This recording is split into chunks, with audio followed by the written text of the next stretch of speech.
Անվարչապետ հարցեր ունեի, բայց որ չկրկնվեմ երկաթուղու թրիփի մասով, վաղուց ինձ հետաքրքրում է նաև այս հարցը։ Երջանկայի իշատակ անվանի դերասան Սոս Սարգսյանը ժամանակին ես եմ գեղարվեստական ֆիլմում,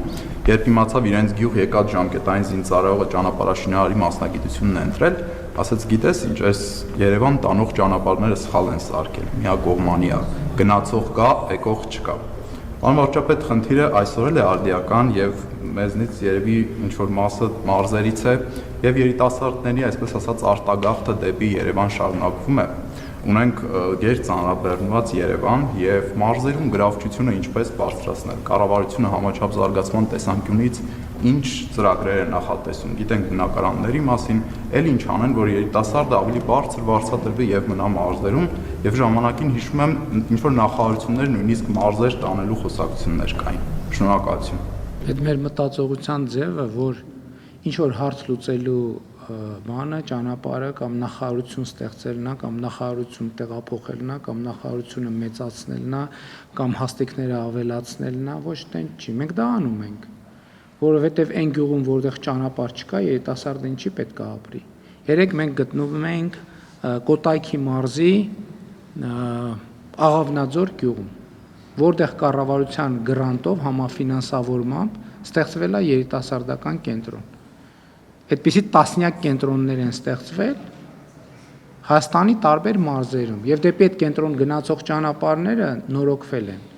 Մոտակայքում կառուցվել են մարզական հրապարակներ, խաղադաշտեր, նոր դպրոցներ, մանկապարտեզներ։ Երիտասարդը մարզում նստել սուրճ խմելու, քննարկում անելու հնարավորություն չունի։ Եվ այդ ծրագիրը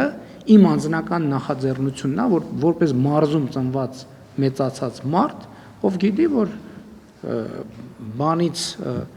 այսպես ալկոհոլազերծ միջավայրեր, որտեղ մարդիկ ուղղակի կարող են նստել, քննարկել, չկա։ Դրա համար լոֆտի հետ համագործակցությամբ Մեղրիում, Վանաձորում, Իջևանում ստեղծվել են եւ Հրազդանում, Աղավնաձորում ասի, Ապարանում գիտեմ, որ ստեղծվել են եւ հանրապետությունում ստեղծվում են մարզային կենտրոններ։ Այսօր ամբողջ հանրապետությունը ինտերնետ ունի, որովհետեւ երիտասարդը, որը գործունեություն է ծավալում մի խորունկ ձորում, ինքը ժամանակակից մարդը չի կարող առանց ինտերնետի։ Դրա համար այսօր ինտերնետ կա։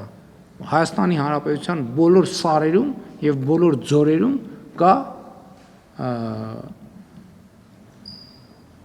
ակտիվ ուժեղ ինտերնետ։ Հայաստանի Հանրապետությունում YouTube-ը մոնետիզացված այլևս, որ այդ թվում երիտասարդները իրենց գյուղական կյանքի մասին բլոգներ վարելով կարողանան գումարներ վաստակել։ Հիմա փորձարկման շրջանը մայիսից արդեն կլինի։ Այսինքն կներեք դա հոմի process չի, 1000 ներողություն մեքենա վարում եք, հա։ Այսինքն դա մի process չի, որ արգելակես, հետո 1000 ներողություն ռուչնոյ տորմուզը քաշես ու վերջ կանգնի։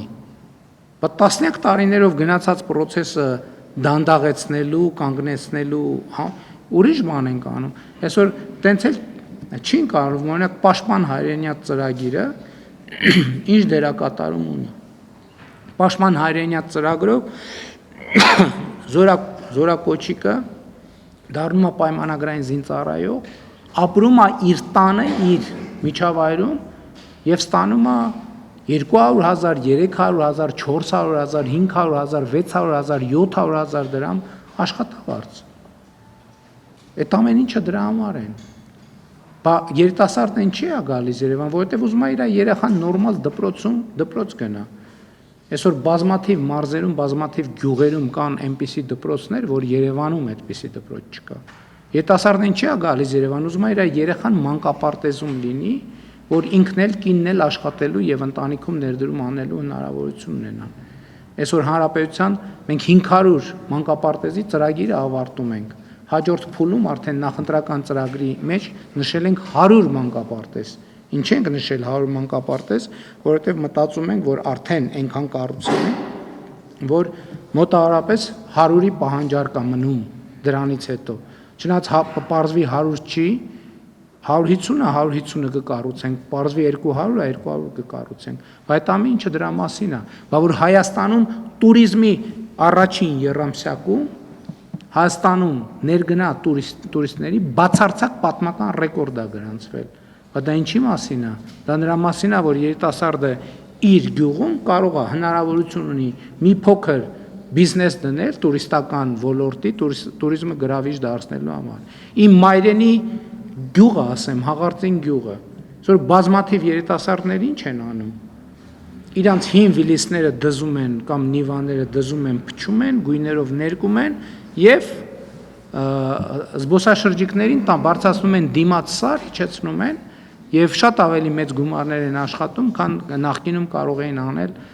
փայտի հետ կապված կամ անտառահատման հետ կապված գործերով եւ այլն եւ այդպես շարունակ։ Երեք ես բան գյուղից Արա գյուղից նոր ավտոճանապարհով եկա հասա Բջնի։ Տասնյակ տուրիստական օբյեկտներ են նոր ձևավորվում, տասնյակ, որոնք շինարարության փուլում են, որոնց մի մասը կհասցնի այս սեզոնում բացվել, մյուս մասը չի հասցնի։ Բայց դա ինչի մասին է։ Դա երիտասարդների իրանց գյուղում ապրելու մասին է։ Ենոքավան գյուղում այսօր իմ արդեն հայրական գյուղում, Հաղարծինը մայրական կողմի գյուղն է։ Տասնյակ երիտասարդ ճանապարհը նախ գտնվում է փայլուն վիճակում, իր պատմության մեջ տես ճանապարհ չի եղել, տասնյակ երիտասարդներ են այնտեղ աշխատում եւ ընդհակառակը այդ են դեպքն է, որ Երևանից են գնում աշխատանքի։ Օրինակ այնտեղի ռեզորտներում Երևանից հանրապետության տարբեր մարզերից աշխատող տասնյակ երիտասարդներ կան։ Եվ հետևաբար էս էլ այն դեպքը, որ մեր ինֆորմացիան էլի իներցիոն է, ամբողջական չի։ Նոր հիշեցի, Ենոքավանում օրինակ տասնյակ մարդիկ կան, որ Երևանից են գնում այնտեղ աշխատում։